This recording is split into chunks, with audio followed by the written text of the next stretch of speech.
오늘은 지난 시간에 계속 이어서 이 손으로 지은 성소와 하늘의 성소, 지금 이것을 지금 계속해서 사도가 비교해주고 있는 것을 우리가 보고 있는 겁니다. 그래서 그리스도께서 오셔서 하늘의 실체, 하늘의 원형, 그것을 이제 이루시고, 그게 이제 이루어지면 이 땅에 있는 육체에 속한 예법을 따라서 모형적으로 지어지고 만들어진 것들은 어떻게 됩니까? 이제 다 폐기가 되겠죠, 그렇죠? 그래서 우리가 모델하우스, 그렇죠? 아파트 입주를 할 때 이제 그 아파트에 들어와서 살 사람들 이제 모집 공고를 내고 이러면서 이제 아파트를 이제 모델링 하우스를 만들어서 공고를 하죠. 입주 공고를. 그러면 사람들이 거기 와가지고 전부 다 이제 들여다보면서 우리가 살 집이 이런 거구나 이러면서 그 모델 하우스를 가서 만져도 보고 직접 눈으로 보고 이러면서 이 앞으로 우리가 들어가서 살 집이 이것이구나 이러면서 그걸 보는 거죠. 그리고 이제 그 집이 이제 공사가 다 완공이 되면 이제 사람들이 그 집에 직접 이제 들어가서 삶을 살게 되겠죠. 그러면 모델하우스는 더 이상 이제 유지할 필요가 없어요. 왜냐하면 이제 실제적인 집이 이루어졌으니까. 그럼 모델하우스는 보통 이제 그래도 폐기 처분하죠. 근데 모델하우스에서 사람이 살진 않잖아요. 그죠? 그저 보여줄 뿐인 거죠. 그와 같이 구약의 성막과 그 속에 있는 모든 예법과 또 그 속에서 사용되어지는 모든 기구들, 예법들, 또 사람, 제사장까지도 모두가 다 모형이에요. 아론조차도 모형이에요. 아론은 대제사장이신 예수님을 보여주는 거죠. 그리고 그 지성소는 하나님과 사람이 만날 수 있는 가장 엄한 곳, 가장 핵심적인 곳이 지성소죠.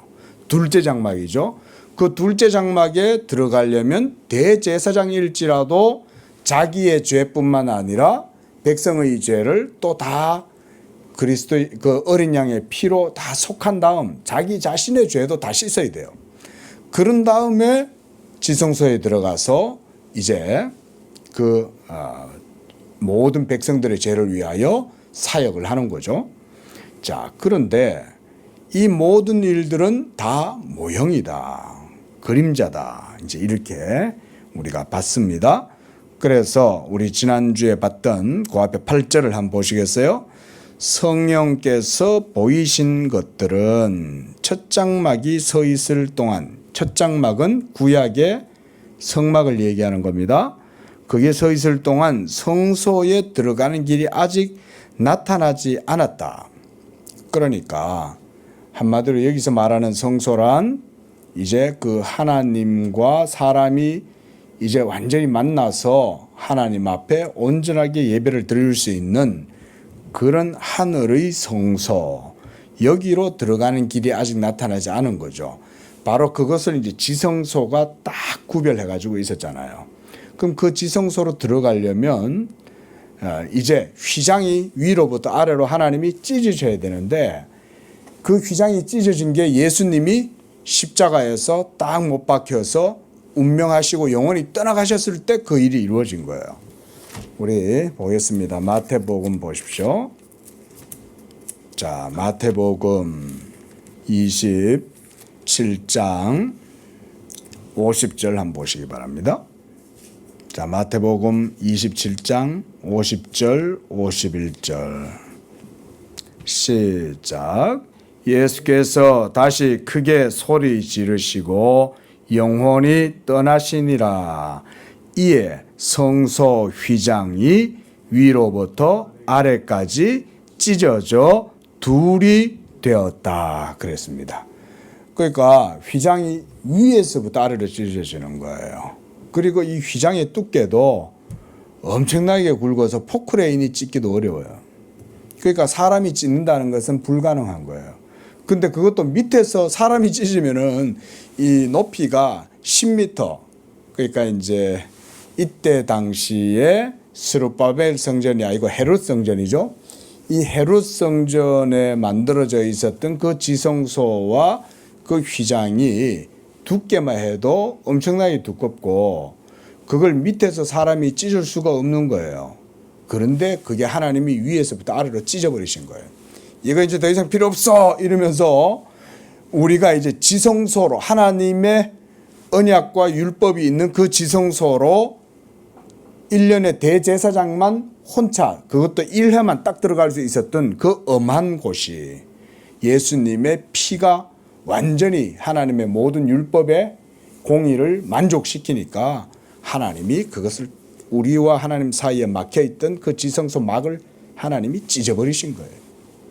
그리고 이제 더 이상 제사장이 우리를 대신해서 거기 들어가서 빌 일도 없고 기도할 일도 없어요. 사제가 대신 여러분을 위해서 기도해 준다든지 중보해 준다든지 이럴 일은 절대로 없어요. 또 목사가 여러분들을 대신해서 기도해 준다든지 복을 빌어 준다든지 이런 것도 없어요. 목사가 축도한다고 할 때는 그게 목사에게 축복권이 있다는 말이 아니에요. 복음을 전하는 자로서 그 복음의 말씀으로 축도하는 거지 목사에게 막 무슨 축복을 하면 목사에게 축복의 권세가 있다. 여러분 이 비성경적인 개념이에요. 우리 장로교회를 다니는 분들은 이걸 정확하게 이해하셔야 됩니다. 예. 물론 목사님이 축복 기도 해주는 것 자체가 나쁜 건 아니에요. 그런데 이걸 축복 기도를 하다 보면 성도들이 오해를 해요. 아, 목사님에 의해서 축복이 주어지는구나 이렇게 생각했죠. 그렇게 되면 안 된다 이 말인 거예요. 축복은 누가 축복해요? 예, 하나님이 하시잖아요. 어떻게? 예수 그리스도의 중보의 효력을 통해서 하나님이 우리를 축복하시는 거죠. 그죠? 그게 예수 믿는 거 아니에요? 우리가 예수 믿으라는 말이 뭐예요? 예수가 모든 당신의 의가 되고 예수를 통해서 하나님의 복을 받고 하나님의 언약의 모든 부여함을 예수를 통해서 누리는 겁니다. 그러니 예수 믿으시오 이 말이잖아요. 근데 그 중간에 목사가 아직도 뭔가 할 역할이 남았다. 신부나 사제가 교황이 그 중간에서 뭔 역할을 하고 있다. 이렇게 생각하는 건 이건 복음을 경멸하는 거예요. 자, 그런 의미에서 더 이상 사제는 중보권이 없어요. 목사도 중보권이 없습니다. 누구도. 그래서 루터가 종교개혁을 일으키면서 루터가 주장했던 것 가운데 중요한 것 하나가 뭐냐면 만인 제사장설이라는 거예요. 만인 제사장. 만인 제사장이라는 말은 뭐냐면 신부, 사제들이 축복하고 사제들이 그들의 공로와 덕행으로 성도들을 축복하고 이렇게 하는 게 아니라 모든 예수 믿는 성도들은 다 하나님 앞에서 제사장이다 이거예요. 제사장. 여러분들은 예수를 믿음으로써 지금 이곳에서 예배를 드리고 있는 거죠. 그죠? 그러면 여러분이 참 산 제사장이 되는 거예요. 목사는 그저 직분이에요. 직분. 목사가 제사장으로 서 있는 거 아닙니다. 목사는 말씀을 은사를 받았고 부름을 받았기 때문에 그 말씀의 직분을 전하는 직분, 가르치는 직분을 수행하는 거지 사제직이 아니에요. 하나님과 여러분 사이에 제가 서 있지 않아요. 하나님과 여러분 사이에는 누가 서 있어요? 중보자 예수님만 서 있는 거예요. 그러니까 이 시간에 여러분들이 여기서 지금 예배를 드리는 것도 중보자 예수에 대한 믿음으로 하나님을 예배하는 영적 산제사장이 여러분이 영적 산제사장이에요. 아셨어요? 예? 그러니까 이제 이 정도 이제 내가 영적 산제사장이구나 이거 이제 들었으니까 이제 하나님 앞에 이제 영적 산제사장 되시길 힘쓰십시오. 그 제사 드리다가 주무시지 말고. 산제사장이다 생각하면 뭐 내가 지금 예배하는 거다 이렇게 생각하면 되는 거죠. 저는 개인적으로 이제 조직 신학을 공부하고 있고 거기에 이제 뭐 하고 있지만은 실천 신학도 저는 굉장히 중요하다고 생각을 해요. 실천 신학. 예를 들어서 실천 신학은 이런 걸 연구하는 거예요. 자, 분명히 성경적으로 우리가 영적 산제사를 드리는 제사장이죠. 너희는 거룩한 족속 왕 같은 제사장이라 그랬잖아요. 그러면 영적으로 산 제사를 드리는 우리 성도들의 그런 예배와 산 제사는 뭐냐? 이 실천신학은 이제 이런 거를 연구를 하는 거예요. 그러면 보세요. 예배를 드릴 때 목사만 예배 드립니까? 아니면 우리 모두가 다 같이 산 제사장이 되어서 예배를 드리는 겁니까? 그렇죠. 우리 모두가 다 산 제사장이 되어서 예배를 드리는 거죠. 그러면 제물은 뭐예요? 하나님께. 우리가 하나님께 드리는 제물은 뭡니까? 그러면 우리는 더 이상 염소를 소를 드리는 게 아니잖아요. 하나님께 드리는 제물은 제사 제물, 산 제사자이니까 우리가 하나님께 드리는 영적 산 제물은 그럼 뭐예요? 예수 그리스도의 복음의 말씀, 2000년 전에 십자가에서 죽으신 그 그리스도에 대한 믿음으로 하나님께 드리면 그것이 산 제물이 되는 겁니다. 그래서 오늘 본문의 제목도 우리가 단번에 영원히 이루셨다 그랬죠. 그러니까 이제는 우리가 어떤 따로 제물이 무슨 짐승의 피가 필요하거나 짐승의 희생이 필요한 게 아니에요. 2000년 전에 십자가에서 자기 피로 단번에 영원히 이루신 그 예수 그리스도의 제사 제물을 우리가 믿음으로 여기서 예수 믿음으로 예배를 하면 하나님이 그거를 받으시는 거예요.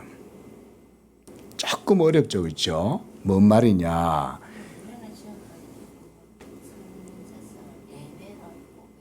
예, 그게 예배예요. 그러니까 실천신학, 제가 지금 그 얘기를 하는 거예요. 실천신학이 이런 것들을 이제 설명을 해 주는 거예요. 뭐냐면 여러분이 앉아서 목사의 말만 듣고 있는 게 예배가 아니라 목사가 복음을 먼저 전해야 돼요. 예수 그리스도의 단번에 이루신 그의 몸으로 피로 이루신 그 희생 제사는 단번에 영원히 하나님께 드려졌다. 그러므로 이제는 우리가 그 예수의 복음을 듣고 믿음으로 하나님께 예배 드릴 때 바로 그때 우리의 드리는 이 예배, 지금 여러분이 지금 그 예배를 드리고 있는 거예요. 그 예배를 하나님이 그리스도의 피와 그의 공로와 그의 사역으로 하나님이 받으시는 거다 이 말인 거예요. 그러니까 어렵지 않죠. 간단하죠. 말씀만 듣고 있으면 되는 거예요. 예수 복음만 듣고 있으면 여러분은 믿음으로 그리스도의 그 산 제사를 영으로 하나님께 드리는 거예요. 그래서 신령과 진리로 하나님을 예배하는 산 제사, 이게 영적 산 제사가 되는 거예요. 그래서 실천신학적인 그런 측면에서는 우리가 이제 이런 것들도 생각해 볼 수 있는 거죠. 예를 들어서 우리가 성찬도 마찬가지죠. 우리가 그리스도의 살과 피를 먹는 의식이 이 떡과 잔을 먹는 거잖아요. 근데 이거는 그냥 물질적으로 떡과 잔이에요. 그렇죠? 그리스도의 살과 피를 상징하는 상징물로서 떡과 잔인데, 그러나 우리가 그 속에서 실제로 이루어지는 성령의 역사는, 실천적인 의미는 우리가 먼저 복음을 듣고, 그죠? 그래서 제가 오늘도 성찬을 행했죠. 성찬할 때 제가 그냥 안 하죠. 분병하겠습니다 하면서 그 분병에 대한 의미를 설명해 주죠. 이 떡을 나누어 드리는데 지금 여러분이 드시는 이 떡은 그리스도께서 우리를 위하여 찢으신 살입니다. 그의 몸입니다. 이러면서 복음을 먼저 얘기를 해줘요. 그러면 복음과 함께 이 떡을 먹을 때 믿음으로 먹게 되겠죠. 복음이 전해졌으니까. 그러면 그때 그 믿음 속에 성령이 역사하셔서 여러분이 그 떡을 드실 때에 성령님께서 복음의 효력을 여러분 안에서 불러일으키시는 거예요. 그냥 먹은 건 그냥 카스테라예요. 그냥 파리바게뜨에서 사왔던. 그런데 주님의 말씀이 그 떡과 함께 우리에게 들어올 때 성령이 역사하시는 거예요. 이런 게 이제 실천적 의미죠. 그러니까 떡과 잔도 그렇게 우리가 이해해서 영적 임재다 이렇게 얘기하듯이 지금 이 시간에 여러분이 하나님을 예배한단 말이에요. 지금 이 예배 가운데 말씀이 전해져야 돼요. 그러면 여러분들이 그 말씀을 듣잖아요. 그죠?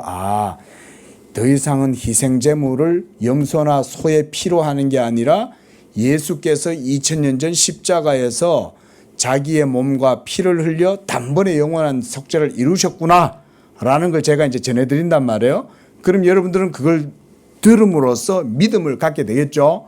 그럼 그걸 믿고 있을 때 하나님의 성령이 여러분 안에서 그리스도의 그 몸과 그 십자가 사역의 효력을 여러분 안에 불러일으키면서 여러분들의 영으로 하나님을 예배하게 한다 이 말인 거예요. 그러면 그게 신령한 예배가 산 제사가 거기에서 이루어지는 거예요. 그래서 물론 제사를 드리 우리가 교회 나올 때 하나님께 헌금을 드리고 물질을 드리고 이렇게 하는 것도 하나님이 받으시는 거죠. 그런데 그것도 중요해도 그거보다 본질적이고 기본적인 거는 하나님의 말씀을 듣고 믿음으로 아멘하면 거기에 이제 참된 예배가 이루어지는 거예요. 얼마나 쉬워요. 염소 안 잡아도 되고 피 안 흘려도 되고 그죠. 이제는 영원히 단번에 십자가에서 하나님의 율법 공의를 만족시키신 그 예수 그리스도를 복음을 듣고 아멘하면서 예배하면 그게 성령으로 하나님을 예배하는 거예요. 이게 개신교 예배입니다. 그래서 개신교 예배는 이런 게 없어요. 뭐 예전 의식도 복잡하지도 않아요. 미사 로마 교회 가면 막 미사 집전한다 이러면서 막 요란하게 별의별 의식들이 많이 있잖아요. 복음은 전해지지도 않으면서 요란한 의식들은 많으니까 신도들은 뭐 하는 것 같은 거야. 그죠? 또 라틴어도 막 읽고 쌓고 이러니까 뭐 있는 것 같고, 에? 또 신부들도 목사처럼 이게 옷을 안 입죠. 다 사제복을 입죠, 사제복을. 그러니까 현란하잖아요. 벌써 뭐 있는 것 같잖아요. 근데 가장 핵심적인 건 뭐가 없어요? 복음 전함이 없는 거예요. 복음을 모르니 일단 복음도 못 전하고. 그러니까 이제 TV 같은 데서도 유명한 어떤 신부님들이나 나와가지고 막 떠드는 거 보면 전부 그냥 재미있는 사는 이야기 해주는 거예요. 예? 복음 얘기는 안 해줘요. 복음이 뭐고, 왜 예수를 믿어야 되고, 그걸 믿을 때 믿음의 효력이 어떻게 해서 나오고, 진리라는 것이 뭐가 진리고, 어떻게 하면 우리가 믿음으로 그 진리의 은총을, 혜택을 입는 건지 이런 설명 하나도 안 해줘요. 그러니까 평생 사는 이야기만 듣다가 성당 와서 신부님 재미있는 입담이나 듣다가 돌아가는 거예요. 근데 이걸 개신교에서도 이러면 되냐 이 말인 거예요. 개신교에서도. 개신교에도 복음을 안 가르쳐주면 신도들이 신앙 성장이 안 해요. 절대 안 자랍니다. 예? 여러분, 저는 어려서부터 교회를 다녔잖아요. 장로교회, 골수 장로교회 합동처. 예? 아버지도 장로님이고 어머니도 권사님이셨고 교회에서 지금까지 자라고 지금까지 목사가 되고 지금까지 교회에서 섬기면서 사역을 하면서 지금까지 봤단 말이에요. 신앙 안 자라요. 장로교회 다닌다고 신앙 자라는 게 아니에요. 말씀을 들어야 신앙이 자라는 거예요. 아, 하나님이 그런 일을 하고 하나님은 그런 분이구나 라는 거를 목사가 성경을 통해서 증거하고 선포해야 성도들의 영혼 속에 성령이 막 그 목사의 전하는 말씀을 갖고 막 역사하셔가지고 듣는 길을 열어주시고 성령도 같이 일하시는 거예요. 예? 말씀을 안 전하는데 무슨 성도의 신앙이 자라요.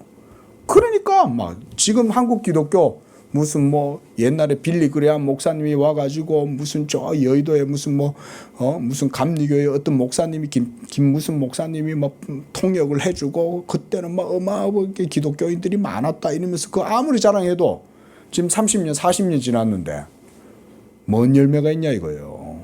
예수님은 뭐 그냥 하나님의 아들이다 뭐 기본적으로는 알긴 알겠지만 깊은 내용은 몰라요. 깊은 내용을 모르니까 깊은 삶도 없고 지식도 없는 거예요. 제가 이제 지식을 많이 강조하니까 어떤 분은 또 그런 얘기를 하더라고요. 지식 많이 가르친다고 성도들이 신앙이 자라는 게 아니라 성도들이 삶을 살아야 된다 그래요. 아니 삶을 살려면 성도의 삶을 살려면 지식이 있어야 삶을 살지. 가르쳐 주지는 안 하고 삶만 살아라 한다고 삶을 살아내라 이 말인 거예요. 그러니까 참 이게 우리 성도님들은, 우리 양재교회 성도님들은 이것에 대한 성도가 별로 없어도요, 여러분들 그것에 대한 확신을 갖고 계셔야 돼요. 우리의 구원은 지식에 의한 구원이다. 그리고 이 한국교회도 지식의 신앙이 서지 않으면 절대로 온전히 설 수 없다. 우리 성도들은 이것만큼 확실하게 딱 마음에 품고 기도하셔야 돼요. 그래서 한국교회, 특히 개신교회는 말씀의 지식이 풍성한 그런 한국교회가 되게 해주소서 이러면서 여러분이 축복하면서 기도하세요. 그렇게 따지면 그것도 제사예요. 그것도 산제사예요. 하나님께 드리는 산제사. 왜냐하면 합당한 기도잖아요. 진리대로 하는 기도잖아요. 하나님은 그런 기도는 들으세요. 그래. 그래도 이 한국교회 내에 참 이렇게 나를 알고 나 알기를 좋아하고 추구하는 성도가 있구나. 하나님이 지식 있는 성도를 좋아하지. 예수님도 그래서 마르다와 마리아에 대해서 얘기하실 때 마르다가 자기 동생이 막 언니는 열심히 일하는데 이 동생이란 것이 말이야 언니 돕지도 안 하고 지는 군번도 작은 게 예수님한테 가가지고 일도 안 하고 말씀만 듣고 있다 이 말인 거예요. 그러니까 마르다가 막 짜증이 나가지고 예수님한테 막 자기 동생 고자질을 하는 거 아니에요. 예수님 얘 좀 혼내주세요. 나는 이렇게 일하고 있는데 언니가 돼도 하는데 동생이라는 게 아무것도 안 하고 예수님 말씀만 듣고 있네요. 예수님이 마르다야 마리아가 좋은 편을 택했다 그러잖아요. 여러분 하나님의 말씀 듣고 그걸 들음으로써 하나님을 아는 걸 하나님은 더 기뻐해요. 그리고 거기에서 하나님이 예배를 받아요. 예? 그렇다고 뭐 여러분이 성도의 삶이나 행위가 없어야 됩니까? 그런 말이 아니에요. 더 중요한 건 하나님과의 영적 관계가 더 중요하다. 자, 그래서 이제 12절 보시면 오직 자기의 피로 영원한 속죄를 이루사 단번에 성소에 들어가셨다 그랬습니다. 여기서 성소란 이제 지성소를 얘기하죠. 그러니까 하나님과 우리 사이에 막혔던 휘장을 하나님이 찢으시고 그리스도께서 먼저 거리로 들어가시는 거예요.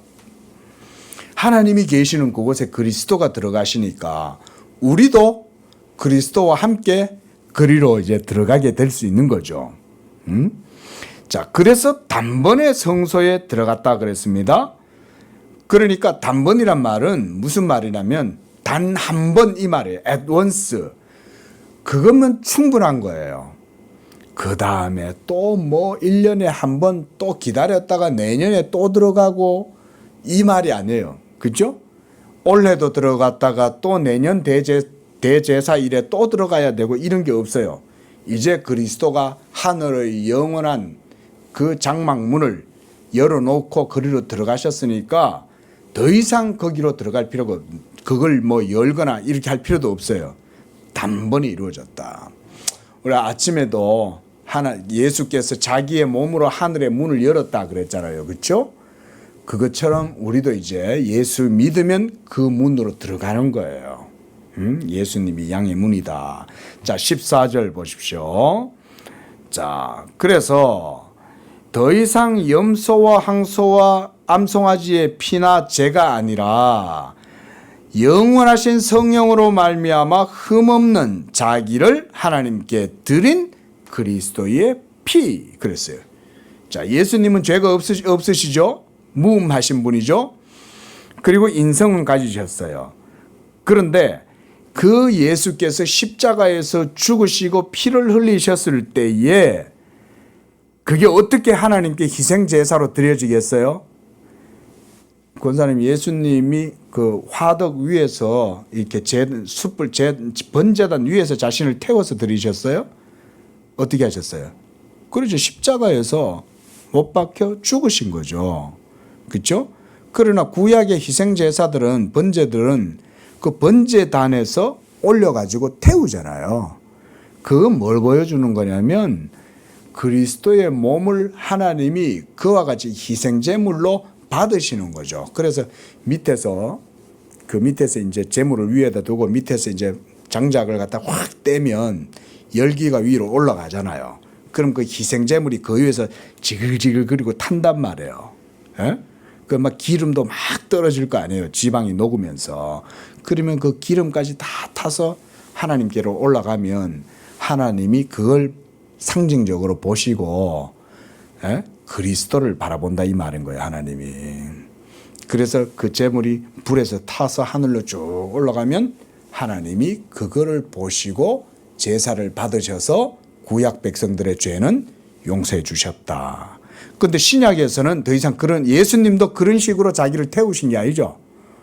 그렇죠? 그냥 십자가에서 못 박혀 죽으시고 자기의 몸을 십자가에서 찢으신 거 아니에요?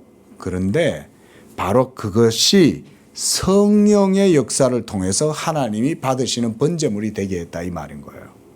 여기서 말하는 영원하신 성령으로 말미암아라는 것은 성령의 불이 예수님의 희생 제사의 의미를 확 불살라 가지고 하나님께서 받으시도록 하셨다 이 말이에요. 그래서 여기서 영원하신 성령으로 말미암아 흠없는 자기의 몸과 피를 흘려 하나님 앞에 단 한 번의 제사로 모두 만족시켰다. 그러니까 서드가 있고 뭐 세컨드가 있고 이렇게 아닌 거예요. 그렇죠? 딱 한 번으로 단번에 이 영원한 제사는 그리스도로 말미암아 완전히 종결된 거예요. 그래서 단번이라고 여기서 얘기하고 있는 거예요. 그래서 이 그리스도의 피는 우리의 죽은 행실과 양심을 깨끗하게 해서 하나님을 섬길 수 있도록 해준다.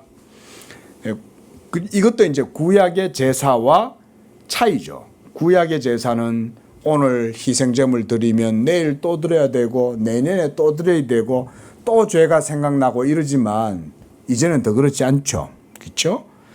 우리는 이제 예수님을 믿으면 죄사함의 확신을 가지는 거예요. 예수 믿는 여러분은 더 이상 죄에 속박되지 않는 줄로 믿습니다. 그래서 내 속에 거하는 죄가 내 죄를 짓게 하는 거다 그래요.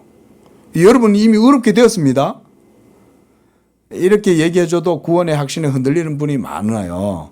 그래서 교리 공부를 해야 돼요. 교리 공부는 이걸 다 설명해 주거든요. 자, 예수 믿으면 천국 가는 줄로 믿습니다. 그러면 죄사함 받았다는 거예요? 안 받았다는 거예요?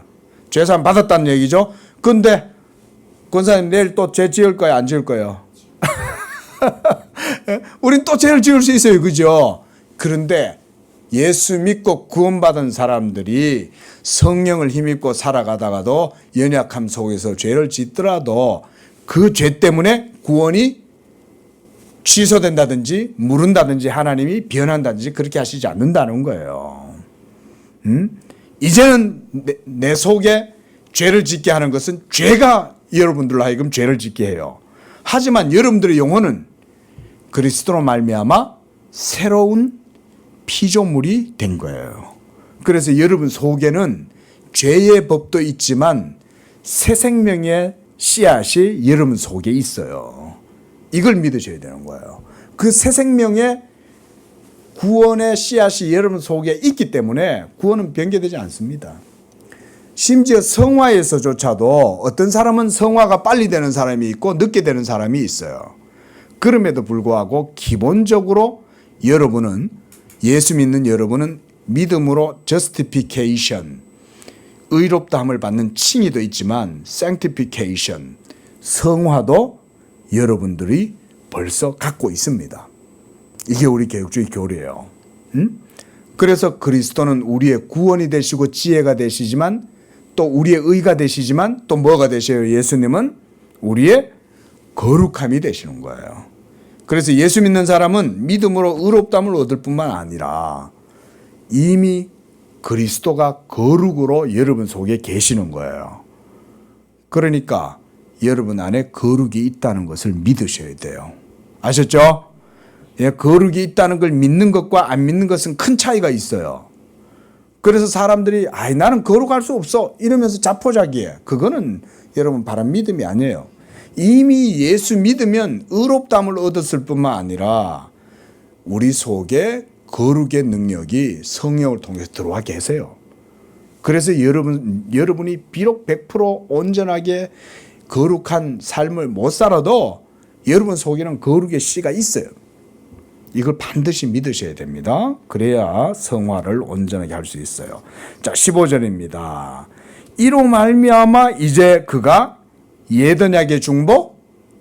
무슨 중보입니까? 예수님은 새 언약의 중보시다. 예? 옛언약의 중보는 율법이 그 역할을 한 거죠. 그러나 율법은 중보자의 역할을 제대로 못하죠. 그죠? 하나님과 사람 사이에서 율법이 있었지만 율법은 옛 백성을 더욱 강팍하게 만들고 고집스럽게 만들고 우둔하게 만들어버리잖아요. 율법이. 그래서 저희로 들어도 듣지 못하게 하고 보아도 보지 못하게 하고 도리어 그 율법에 걸려 넘어지도록 이렇게 하는 게 율법이지만 복음의 그 역사는 중보자 예수 그리스도를 통해서 우리 안에 새 생명을 불러일으키고 그래서 우리 안에 부드러운 마음, 어린아이와 같은 마음을 주시고 이렇게 해서 하나님의 계명을 따라 살아갈 수 있도록 해주는 거죠. 그게 바로 새 언약의 중보자 예수 그리스도로 말미암는 거예요. 그래서 이제 새 언약의 중보자를 15절에서는 첫 언약 때에 범한 죄를 속량하려고 이때 첫 언약 이거 뭐라 그랬죠? 아담 언약입니까? 율법 언약입니까? 그렇죠. 여기서 히브리서에서 말하는 첫 언약은 아담의 그 첫 언약을 얘기하는 게 아니라 율법 언약을 얘기하는 겁니다. 그래서 그 율법 언약으로서 정죄를 당하고 또 그 율법의 계명에 의해서 죄책을 지고 범죄했던 그들의 모든 죄를 속량하시고 죽으셨다 이 말인 거예요. 그래서 예수님은 율법 아래에서 나신 거예요. 그래서 갈라디아서 4장 4절에서 예수님이 동정녀 마리아에게서 여인에게서 나셨을 때 율법 아래 나셨다는 말은 우리와 같이 율법 아래에서 나신 다음 율법 아래에 있는 자들을 속량하려고 예수님이 율법 아래 같이 나신 거예요. 그게 중요한 거예요. 그 갈라디아 4장 4절이. 그랬기 때문에 첫 언약 때 율법의 계명을 어기고 범죄를 저지른 우리들의 죄를 예수님이 속량하신 거예요. 그래서 예수님은 율법대로 죽으신 거예요. 율법 아래 나셔서 율법대로 죽으신 겁니다. 그게 바로 십자가에서 저주를 받으사 죽으신 거죠. 그게 이제 율법대로 죽으신 겁니다. 예수님 죽으신 것도. 그래서 십자가에 못 달린 자마다 저주를 받은 자라 할지니라 이렇게 딱 율법에서도 얘기하죠. 그래서 예수님이 십자가를 지신 거예요. 자, 그래서 우리를 위하여 영원한 기업의 약속을 얻게 하려 하십니다. 뭐 요거는 설명하면 좀 기니까 그냥 넘어가고 영원한 기업 이것은 바로 하늘의 영적 기업을 얘기하는 거죠. 이거를 이제 우리가 예수 믿음으로써 얻을 수 있도록 한마디로 우리에게 권리도 주시고 권세도 주시고 보증도 주셨다. 한마디로 이게 바로 복음의 권세죠. 자, 그다음 16절에 보면 이제 유언 이게 있습니다. 유언. 자, 유언이란 말은 다들 아시니까요. 여러분 성경을 우리가 올드 테스터먼트다, 뉴 테스터먼트다 그럴 때 그 테스터먼트가 약속이란 말이긴 한데 이게 라틴어로는 테스타멘툼 그러면 이게 유언의 성격을 가진 말입니다. 유언. 유언은 제가 이제 저희 아버지에게서 유언을 상속을 이제 재산을 상속을 받았어요. 그럼 저희 아버지가 살아 계시면 제가 그거를 상속 받을 수 있어요, 없어요? 상속 못 받죠, 그렇죠? 아버지가 내가 죽으면 맏아들 상수한테 내 재산에 뭐 이걸 주어라 이렇게 유언을 하셨다 쳐요. 그러면 그건 이제 아버지가 돌아가신 다음에 이제 유효하게 주어질 수 있죠. 그런 의미에서의 유언이에요. 테스타멘툼이. 그러면 이때 유언. 그래서 17절 보세요. 16절에도 유언은 유언한 자가 죽어야 되고 또 17절에 유언은 그 사람이 유언한 사람이 죽은 후에라야 유효하게 되고 그래서 유언한 자가 살아있으면 효력이 없죠. 그러니까 하나님이 우리에게 약속하신 것은 뭘 약속하셨냐? 언약의 말씀이신 예수님을 약속했다 이 말인 거예요. 내가 예수를 통해서 너희에게 하늘의 기업과 영생을 내가 줄 것인데 그건 누가 죽어야 돼요? 예수가 죽어야 되는 거예요. 그게 약속이다 이 말인 거예요. 쉽게 설명하면 이렇게 이해를 하면 돼요. 하나님의 유언의 말씀 테스타멘툼은 그 유언의 실체이신 예수가 죽지 않으면 성립될 수 없죠. 예수가 죽어야만 이 유언은 그제서야 그 효력이 발생하게 되는 거예요. 그래서 여기서도 테스타멘툼이다, 유언이다 이렇게 말했어요. 그래서 18절에 예수님의 죽음을 이렇게 말하고 있죠. 그러므로 첫 언약, 그러니까 옛 율법 언약도 피 없이 세운 게 아니죠. 옛 언약에서의 피는 누구의 피였습니까? 그렇죠. 송아지의 피, 암소의 피, 황소의 피, 염소의 피, 양의 피 아니에요. 근데 이제 새 언약에 있어서 희생제물의 피는 누구의 피입니까? 예수님의 피다 이 말인 거예요. 그래서 예수님이 피 흘리고 죽어야만 언약이 성립된다. 그래서 성경을 테스터먼트라 그러는 거예요. 그게 유언이란 말이에요. 유언. 그래서 19절에는 옛 언약에 그 얘기를 하죠. 율법대로 모든 계명을 백성에게 말하고 송아지, 염소 또 붉은 양털과 우슬초를 취해서 두루마리와 온 백성에게 그 피를 뿌리는 거예요. 그 피를 뿌린다는 말은 희생제물이 가지고 있었던 생명을 그들에게 모두 뿌린다 이 말 아니에요. 피는 생명이잖아요. 그러니까 생명을 뿌리는 거예요. 피는. 자, 이렇게 함으로써 하나님께서 20절에 너희에게 명하신 언약의 피다. 이거 제사장들이 피를 뿌리면서 이걸 선언하는 거예요. 이 피는 하나님이 율법대로 너희에게 명하신 언약의 피야 이러면서 그 피를 백성들한테 막 이 우슬초에다가 묻혀가지고는 쭉 뿌리는 거예요. 이렇게 백성들한테. 그럼 백성들은 하나님께 기도하려고 성막 바깥에 제사장만 바라보고 이렇게 있으면은 제사장이 그릇에다가 송아지의 피를 묻혀가지고는 쫙 뿌리는 거예요. 그럼 그 피가 막 튈 거 아니에요. 그죠? 그러면 그걸 통해서 내 죄가 사함 받았다라는 것을 보게 하시는 거죠. 그러니까 지금 이어서 히브리서 기자는 구약의 예법, 제사 예법들을 이렇게 설명하고 있습니다. 자, 이처럼 21절 이와 같이 피를 사람뿐만 아니라 장막에도 뿌리고 섬기는 일에 쓰이는 모든 성물들, 그릇에까지 피로 다 뿌려요. 왜 이렇게 합니까? 여기도 뿌리고 여기도 뿌리고 여기도 뿌리고 성막에서 사용되는 모든 기구들을 피를 뿌리는 이유는 뭐 때문일까요? 정결하게 하려고 그러는 거예요. 이 짐승의 희생제물의 생명을 피로 모두 다 뿌려갖고 정결하게 할 때라야 하나님이 그런 것을 통해서 하나님께 제사를 지내고 번제를 드리고 향을 피우고 이렇게 할 때 그 모든 걸 하나님이 받으신다. 그런 의미죠. 그래서 22절입니다. 율법을 따라 거의 모든 물건이 피로써 정결케 되나니 피 흘림이 없은즉 사함이 없다.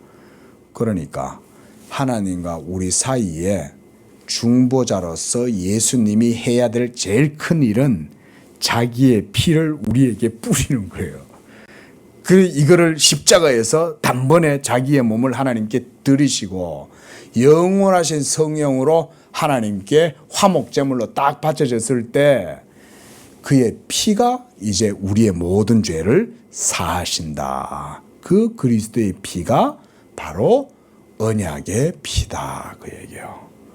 그래서 우리가 성찬식도 바로 이 그리스도의 몸과 피, 그것 때문에 우리가 구원받는 거 아닙니까? 그렇죠? 바로 그래서 우리가 성찬식에서도 하는 겁니다. 자, 기도하겠습니다. 거룩하고 자비로우신 주 하나님 아버지, 우리를 사랑하사 유일하신 독생자 예수 그리스도를 이 땅에 보내어 주시고 그 아들을 통하여 화목제물로 삼으사 그의 몸과 그의 피를 통하여 우리의 모든 죄악을 다 씻으시고 우리를 향하여 쏘고 정죄하는 율법의 모든 진노와 저주와 형벌을 다 소멸하시고 이제 그 예수 그리스도를 화평의 언약으로 삼으사 하나님께서 그리스도 안에서 우리에게 자비하시고 그 사랑을 나타내 보이심으로써 이제 우리가 담대하게 그 지성소 가운데 나아가게 하시고 하나님을 아버지라 부르고 하나님의 자녀가 되게 하시고 하늘의 영원한 언약의 기업을 하나님께서 상속해 주심을 감사합니다. 이 복음의 은혜 안에서 우리 성도들 날마다 담대함으로 복음의 자유함을 누리게 하시고 오직 예수 그리스도로 말미암아 하나님 아버지께 영광을 돌리고 그 안에서 의롭다함을 얻을 뿐 아니라 거룩함을 누리고 그 거룩함 속에서 하나님이 기뻐하시는 온전하신 계명의 뜻을 따라 영광을 돌리고 그 계명의 말씀에 순종하여 언약의 복을 누리는 복된 삶이 다 되게 하여 주옵소서.